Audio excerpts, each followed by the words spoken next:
आप सभी मसीह भाई बहनों को प्रभु यीशु मसीह के नाम में जय मसीह की। परमेश्वर के नाम की स्तुति और महिमा हो। फिर से मैं आप सभी का स्वागत करता हूं हमारे एक और नए वीडियो के माध्यम से।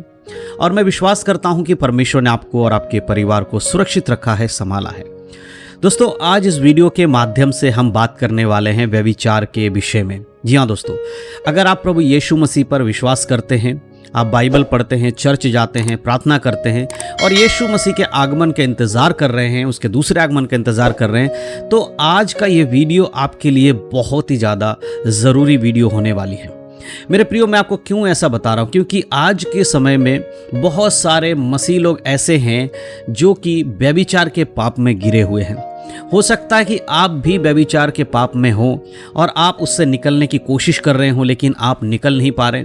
आप बहुत कोशिश करते हैं कि आप व्यभिचार ना करें, लेकिन ना चाहते हुए भी आपसे व्यभिचार हो जाता है। तो आज इस वीडियो में मैं आपको बाइबल से 5 वचन बताने वाला हूं जो कि आपको व्यभिचार से दूर रखेंगी। और अगर आप इन वचनों को पढ़ते हैं, इनको समझते हैं, इनके अनुसार अपने जीवन में बदलाव लाते हैं, तो आप जिस भी व्यभिचार में पड़े हों उससे आप आसानी से बाहर निकल पाएंगे। देखिए मेरे प्रियो, मैं आपको एक बात बता देना चाहता हूँ। बाइबल कहती है कि हमें परमेश्वर के हथियारों को बांध लेना है और शैतान का सामना करना है। जब बात आती है व्यभिचार की, तो हमें उसका सामना करने के लिए नहीं कहा गया है, उससे भागने के लिए कहा गया है, व्यभिचार से दूर रहने के लिए कहा गया है। और व्यभिचार पुराने समय में तो व्यभिचार करने वाला ही व्यभिचारी होता था, लेकिन नए नियम में यीशु मसीह ने कहा कि तुम सुन चुके हो कि व्यभिचार नहीं करना, परंतु मैं तुमसे कहता हूं कि अगर तुम किसी स्त्री के बारे में अपने मन में गलत विचार भी करते हो, कुदृष्टि भी डालते हो, तो तुम व्यभिचार कर चुके हो।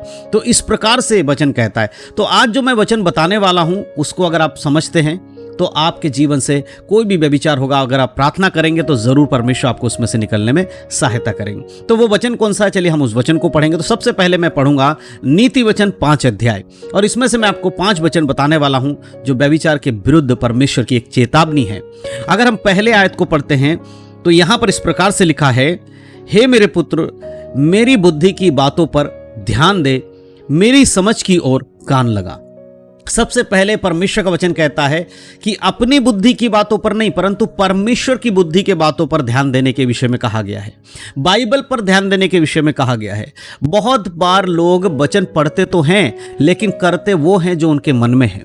वचन पढ़ना और करना अपने मन की, ये नहीं होता है बाइबल की शिक्षा। बाइबल की शिक्षा है कि अगर वचन आप पढ़ते हैं तो वचन के अनुसार ही आप अपने जीवन में काम को करें। इसलिए प्रभु कहता है, मेरे पुत्र, मेरी बुद्धि की ओर ध्यान दे और अपनी समझ को अपने कान को मेरी समझ की ओर लगा। अगर आप परमेश्वर के वचन सुनने में ज्यादा समय देते हैं तो आप वचन में भी ज्यादा चल पाएंगे। जितना ज्यादा आप वचन पढ़ेंगे, सुनेंगे, समझेंगे, उतना ही ज्यादा आप पवित्र जीवन जी पाएंगे। इसलिए वचन को पढ़ना जरूरी है। तो दूसरे आयत में जब हम पढ़ते, लिखा है, जिससे तेरा विवेक सुरक्षित बना रहे और तू ज्ञान के वचनों को थामे रहे। परमेश्वर के वचन को सुनने से, उसकी ओर ध्यान लगाने से क्या होगा, हमारा जो विवेक है, हमारी जो सोचने समझने की क्षमता है, वो सुरक्षित रहेगी। हम गलत चीजों में नहीं जाएंगे। अगर आप व्यभिचार की ओर जाते हैं तो सबसे पहले आपका माइंड जो है ना, बुद्धि जो है, वो ही आपको व्यभिचार की ओर ले जाता है। आपके दिमाग में कुछ आता है, ये अच्छा है, ये स्त्री देखो कितनी सुंदर है, ये पुरुष देखो कितना सुंदर है। इस प्रकार से आपका माइंड आपको अट्रैक्ट करता है उसके प्रति, और उसके बाद आप व्यभिचार करना शुरू करते हैं। इसीलिए प्रभु कहता है, अगर तू मेरी बातों की ओर ध्यान रखेगा, मेरे वचन की ओर ध्यान रखेगा, तो तेरा विवेक भी सुरक्षित रहेगा। तुम्हारे विवेक में वो बातें नहीं आएंगी जो व्यभिचार की बातें हैं। और इसलिए वचनों को थामे रहना भी जरूरी है। इसलिए वचन को पढ़ना और उसके अनुसार चलना हर एक विश्वासी के लिए इंपॉर्टेंट है। अगर आप ऐसा नहीं करते हैं तो आप व्यभिचार में गिरेंगे, और व्यभिचार में अगर आप गिरते हैं तो आपका उद्धार खत्म होगा, आप स्वर्ग नहीं जा पाएंगे। इसलिए व्यभिचार से अपने आप को बचाइए मेरे प्रियो। 3 आयत को अगर हम पढ़ते हैं, वहां लिखा है नीति वचन 5:3 में, क्योंकि पराई स्त्री के होठों से मधु टपकता है और उसकी बातें तेल से भी अधिक चिकनी होती हैं। पराई स्त्री के जो होंठ है उससे मधु टपकता है ना। बहुत सारे ऐसे मसीह भाई बहन लोग हैं जो शादीशुदा है, चाहे वो बहन हो या भाई हो। बहुत सारे ऐसे हैं जो शादीशुदा है, उसके बावजूद भी वो एक नाजायज संबंध में रहते हैं। आज बहुत सारे लोग ऐसे हैं जो प्रभु यीशु मसीह पर अपना विश्वास तो लाते हैं, कहते हैं हम यीशु पर विश्वास करते हैं, हमारा उद्धार करता यीशु मसीह है, लेकिन उसके बाद भी, शादीशुदा होने के बाद भी, वो एक पराई स्त्री या पराई पुरुष के साथ अपना संबंध रखते हैं। उन्हें अपने पत्नी का जो बातें हैं वो अच्छी नहीं लगती, लेकिन दूसरे की पत्नी की बातें अच्छी लगती हैं।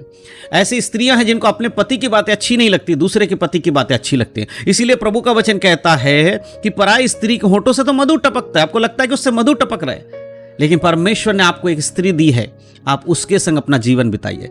अगर कोई भी मसीह भाई किसी दूसरी स्त्री के संग संबंध रखता है तो वो व्यभिचार में है।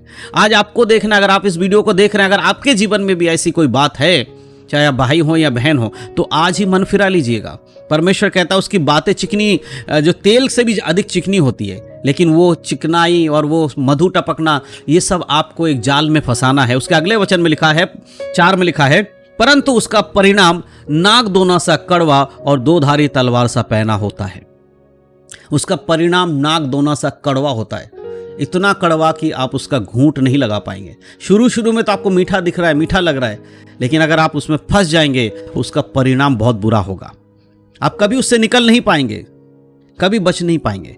2 धारी तलवार से पैना होगा, जो कि सामने वाले को भी काटेगा और आपको भी काटेगा। इसीलिए परमेश्वर के वचन के अनुसार आज ही अगर आप ऐसे पाप में हैं, ऐसे व्यभिचार में हैं, तो प्रार्थना करिएगा परमेश्वर से कि परमेश्वर आपको मदद करे इन सारे व्यभिचार से छूटने के लिए।